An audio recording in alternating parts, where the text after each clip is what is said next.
សួស្តីប្រិយមិត្តអ្នកស្ដាប់និងអ្នកទស្សនាទាំងអស់គ្នាថ្ងៃនេះយើងខ្ញុំសូមនាំមកជូនព័ត៌មានសំខាន់មួយពាក់ព័ន្ធនឹងភាពតានតឹងផ្នែកនយោបាយនិងយោធារវាងសហរដ្ឋអាមេរិកនិងប្រទេសអេស្ប៉ាញក្រោមបរិបទនៃសង្គ្រាមនៅតំបន់មជ្ឈិមបូព៌ារដ្ឋាភិបាលទីក្រុងម៉ាឌ្រីតបានបញ្ជាក់ជំហរយ៉ាងច្បាស់ថាអេស្ប៉ាញនឹងមិនចូលរួមក្នុងសង្គ្រាមប្រឆាំងអ៊ីរ៉ង់ឡើយទោះបីជាត្រូវរងសម្ពាធខ្លាំងពីសំណាក់ទីក្រុងវ៉ាស៊ីនតោនក៏ដោយបើតាមការបញ្ជាក់ពីសេតវិមានប្រធានាធិបតីអាមេរិកលោក Donald Trump បានសម្ដែងការខឹងសម្បារយ៉ាងខ្លាំងចំពោះការបដិសេធរបស់អេស្ប៉ាញក្នុងការអនុញ្ញាតឲ្យយន្តហោះចម្បាំងអាមេរិកប្រើប្រាស់មូលដ្ឋានយោធានៅភាគខាងត្បូងប្រទេសមូលដ្ឋានយោធាទាំងនោះរួមមានមូលដ្ឋានរ៉ូតានិងម៉ូរុនដែលជាទីតាំងយុទ្ធសាស្ត្រសំខាន់សម្រាប់ប្រតិបត្តិការយោធារបស់អាមេរិកនៅអឺរ៉ុបនិងមជ្ឈិមបូព៌ាការខឹងសម្បាររបស់លោក Donald Trump បានកើតឡើងបន្ទាប់ពីអេស្ប៉ាញមិនអនុញ្ញាតឲ្យយន្តហោះអាមេរិកចុះចតនិងប្រើប្រាស់មូលដ្ឋានទាំងនេះដើម្បីបើកប្រតិបត្តិការវាយប្រហារលើអ៊ីរ៉ង់កាលពីចុងសប្តាហ៍មុនក្នុងជំនួបមួយនៅសេតវិមានជាមួយអធិការីបតីអាល្លឺម៉ង់លោក Friedrich Merz លោក Donald Trump បានគម្រាមថាអាចនឹងលុបចោលកិច្ចព្រមព្រៀងពាណិជ្ជកម្មទាំងអស់រវាងសហរដ្ឋអាមេរិកនិងអេស្ប៉ាញប្រសិនបើទីក្រុងម៉ាឌ្រីតបន្តបដិសេធសហការផ្នែកយោធាលោកបានចាត់ទុកអេស្ប៉ាញថាគ្មានកិច្ចសហការនិងអាក្រក់ខ្លាំងក្នុងបរិបទសម្ព័ន្ធភាពអាត្លង់តិកប៉ុន្តែទោះបីជាត្រូវប្រឈមនឹងសម្ពាធនយោបាយនិងសេដ្ឋកិច្ចយ៉ាងធ្ងន់ធ្ងរក៏រដ្ឋាភិបាលអេស្ប៉ាញបានបញ្ជាក់ជំហរដដែលថាប្រទេសនេះនឹងមិនចូលរួមក្នុងសង្គ្រាមឡើយនៅថ្ងៃទី4មីនានាយករដ្ឋមន្ត្រីអេស្ប៉ាញលោក Pedro Sanchez បានថ្លែងបញ្ជាក់ច្បាស់អំពីមូលហេតុសំខាន់4ចំណុចដែលជាមូលដ្ឋាននៃការសម្រេចចិត្តរបស់រដ្ឋាភិបាលចំណុចទី1លោកបានលើកឡើងថា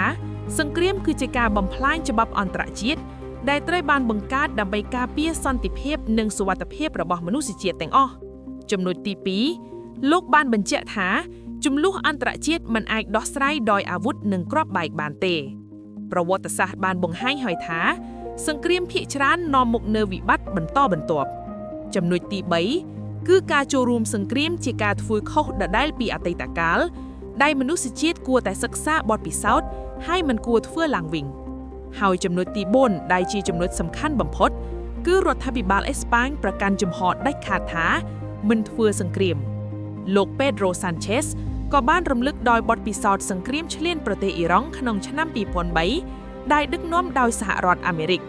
សង្គ្រាមនោះបានបង្កឲ្យមានការបាត់បង់ជីវិតជនស៊ីវិលរាប់សែននាក់និងបង្កើតភាពអស្ថិរភាពយូរអង្វែងនៅតំបន់ផលវិបាករបស់សង្គ្រាមអ៊ីរ៉ាក់មិនត្រឹមតែចប់នៅលើសមរភូមិទេប៉ុន្តែបន្តបង្កវិបត្តិអធិបតេយ្យវិបត្តិធម្មពលគំនិនភាពក្រីក្រនិងការកើនឡើងនៃក្រុមភេរវគុំជីហាតនៅតំបន់មជ្ឈិមបូព៌ាមូលហេតុនេះហើយដែលធ្វើឲ្យអេស្ប៉ាញប្រឆាំងដាច់ខាតចំពោះការបញ្ឆេះសង្គ្រាមថ្មីមួយប្រឆាំងនឹងអ៊ីរ៉ង់លោក Pedro Sanchez ក៏បានបន្ថែមថាប្រជាពលរដ្ឋរាប់លាននាក់ទាំងនៅអឺរ៉ុបអាមេរិកខាងលិចនិងមជ្ឈិមបូព៌ាមិនចង់ឃើញសង្គ្រាមថ្មីឡើយពួកគេចង់បានសន្តិភាពនិងដំណោះស្រាយតាមផ្លូវការទូតជាពិសេសលោកបានចោទសួរថាតើប្រតិបត្តិការយោធារបស់អាមេរិកមានគោលបំណងច្បាស់លាស់ពិតប្រាកដដែរឬទេផ្ទុយទៅវិញលោក Donald Trump បានបញ្ជាក់ថាប្រតិបត្តិការវាយប្រហារលើអ៊ីរ៉ង់មានគោលដៅចម្បង4ចំណុចទី1គឺកំទេចសមត្ថភាពផលិតនិងប្រើប្រាស់មីស៊ីលបាឡីស្ទិករបស់អ៊ីរ៉ង់ទី2បំផ្លាញមូលដ្ឋានយោធាសំខាន់ទី3ធានាថាអ៊ីរ៉ង់នឹងមិនអាចមានអាវុធនុយក្លេអ៊ែរឡើយនិងទី4ទប់ស្កាត់ការគាំទ្ររបស់អ៊ីរ៉ង់ចំពោះក្រុម Hezbollah នៅលីបង់និង Hamas នៅតំបន់ Gaza បញ្ហានេះបានបង្កភាពតានតឹងយ៉ាងខ្លាំងក្នុងទំនាក់ទំនងអាមេរិកអេស្ប៉ាញ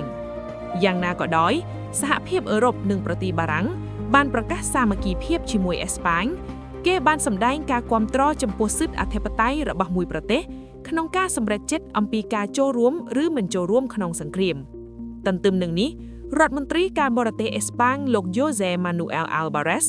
បានបង្ហាញអារម្មណ៍អាក់អមចិត្តចំពោះជំហររបស់អធិការីបតីអាល្លឺម៉ង់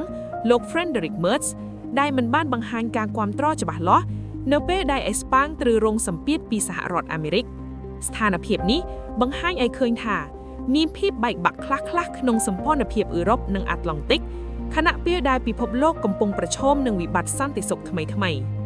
នៅពេលនេះពិភពលោកកំពុងតាមដានយ៉ាងជិតស្និទ្ធថាតើសហរដ្ឋអាមេរិកនឹងអនុវត្តការគំរាមផ្នែកពាណិជ្ជកម្មដែរឬទេហើយតើអេស្ប៉ាញនឹងអាចរក្សាជំហរប្រឆាំងសង្គ្រាមរបស់ខ្លួនបានយូរប៉ុណ្ណាជាសរុបស្ថានភាពនេះមិនត្រឹមតែជាចំនួនដ៏វេភាគទេ